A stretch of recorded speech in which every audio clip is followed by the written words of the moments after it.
بسم الله الرحمن الرحيم. ورقات في سيرة وشمائل خير البريات. كتابك halkan horteena yaala waxaa la yiraahdaa ورقات في سيرة وشمائل خير البريات. xaashiyo taariikh nololeedkii iyo dabeecadihii uunka kii ugu khayrka badnaa nabadgelyo naxariis korkiisa allaha yeelay. kitaabkani wuxuu ka hadlayaa nebiga calayhi salaatu wasalaam taariikh nololeedkiisa. waxaa soo arooriyey maxamed ibnu sheekh cabdilkariim ibn xasan. ilaahay isaga iyo waalidiintiisa iyo dhammaan muslimiintaba ha u dambi dhaafee. bismi illaahi raxmaani raxiim. alxamdu lilah, ilaah ayaa mahad iska leh waxdahu xaalow keligiisa. wasalaatu naxariis iyo wasalaamu nabadgelyana calaa nabiyina nabigeena korkiisa allaha yeelo muxamedin ahaa wacalaa aalihi aalkiisana allaha yeelo saxbihi asxaabtiisana allaha yeelo ajmaciina dhammaantood. amaa bacdu intaa kadib فهذه تاني جملة وجملة مختصرة كوبا ومن أحوال سيدنا سيدكنا حالته سكمدة ونبينا نبينا المصطفى إلى دورتي محمد صلى الله عليه وسلم نبتقليا حديث بالصلاة. وهي جملة داسي فيما شيئا لا يمكن أي سنسورتو بين لا يسع المسلم جهله. لا يسع عن أسورتو بين qofka muslimka ah in uu moogaado ama uu jahalka ahaado. laa yasacunii haadaa markaad tirahdid laa yumkinu lii ima suurtoobay. laa yasacu lmuslima jahluhu qofka muslimka ah aysan u suurtoobaynin in uu jaahil ka noqdo ama uu moogaado min siirati nabiy sala allahu calayhi wasalam nabiga taariikh nololeedkiisa. waqad qaala sufyaan bin cuyayna taabicigaasi wuxuu yiri sufyaan bin cuyayna leelah ina rasuula allahi sala allahu calayhi wasalam rasuulka ilaahay sala allahu calayhi wasalam nabiyadiisa ama yeelo huwa almiizaanu alakbar waa miisaanka ugu weyn.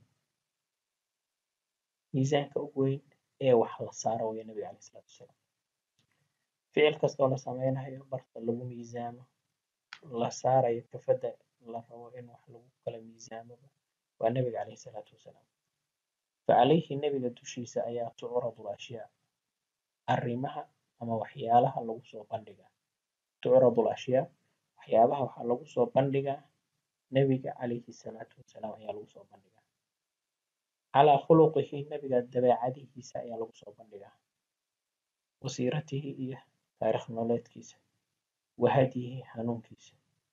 famaa waafaqahaa wixii la jaan qaada fahuwa alxaqu waa kan dhabta ah.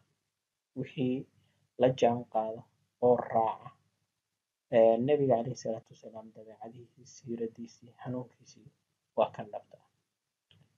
wamaa khaalafaha kii ka hor yimaadane fahuwa albaatil waa midka waxba kama jiraanka ah. waqad jamactu waxaan aruuriyey yiri sheekha kitaabka alifay hadihi aljumal jumladahan ayaan aruuriyey wahadabtuhaa waan soo koobay min ciddati kutubin dhowr kitaab baan kasoo koobay oo fi siirati nabawiya ka hadlaya siirada nabiga calayhi salaatu wasalaam almutanawicati ee kala nooca ama kala kaanka ah kala caynka ah. ligarad qiraa'atihaa ujeedada aan ka lahayna waxay tahay waan usoo koobayay ligarad ujeedo qiraa'atihaa in lagu aqriyo fi dowraat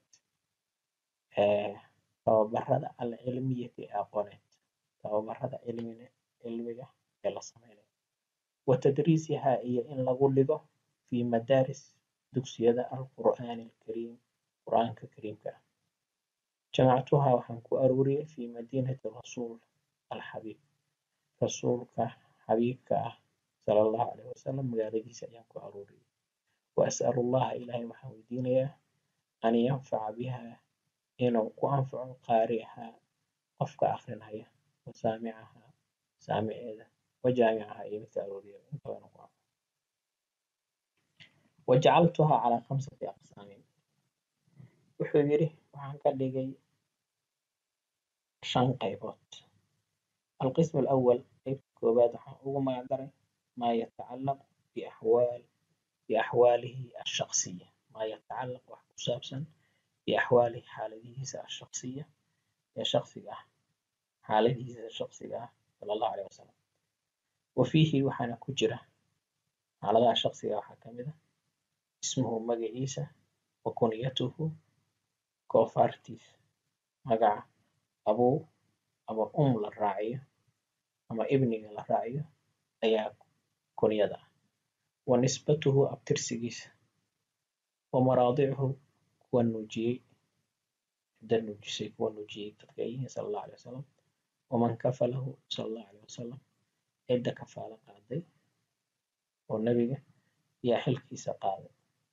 wazawaajuhu guurkiisa wazawjaatuhu xaasaskiisa waawlaaduhu caruurtiisa wacamaamuhu adeeradiisa wacamaatuhu eedooyinkiisa waakhwaaluhu abtiyaashiisa wakhadamuhu dadka u adeegaya adeegayaashiisa wakutaabu waxyihi iyo qorayaasha waxyigiisa sala allahu calay wasalam qaybtaas intaasay ka hadlaysaa alqism athaani qaybta labaadna maa yatacallaq way wax ku saabsan bilwaxyi waalrisaala waxyiga iyo fariinta nebiga calayhi salaatu wasalaam wafiihi waxaa ku jira bad'u lwaxyi calayhi sida nebigu waxyiga ugu bilowday wa israa'ihi dheelmintiisa sala allahu calay wasalam ilaa beyt almaqdis masjid alaqsa sida loogu dheelmiyey wa curuujuhu koritaankiisa ilaa samaa'i samada uu koray wa hijratuhu hijradiisii iyo hayaankiisii sala allahu calay wasalam uu u hayaamay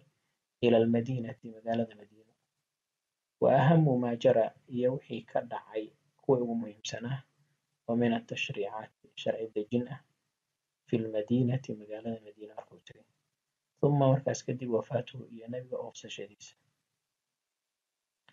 القسم الثالث wuxuu yahay cibaadatuhu nabiga cibaadadiisa lirabbi rabbigiisa uu cibaadaysanay uu caabudahayo wayashmal wuxuu ka kooban yahay salaatahu salaadiisa sala allahu alay wasalam waxajahu wacumratahu nebiga xajkiisii nebiga cumradiisii القسم الرابع qaybta afraad waxay ka hadli doontaa sifaatahu ayay ka hadli doontaa alkhalqiyati waalkhuluqiya midii dabeecadda ahayd iyo midii abuurista ahayd alkhalqiya xagga abuurista tilmaamihiisa ah waalkhuluqiya iyo mida dabeecadda ah mida ugu dambaysa qismiga shanaad mucjizaatuhu nebiga mucjizaadkiisa ayuu kusoo gabagabay doonaa waxyaabaha la yaabka laha ee nebiga calayhi salaatu wasalaam khawaariqda cadaadka waxa la yaqaanay waxa ka baxsanaa ee nebiga ka dhacay ayuu kusoo gabagabay doonaa intaas waxaa noogu eg cashirka koowaad ee hordhaca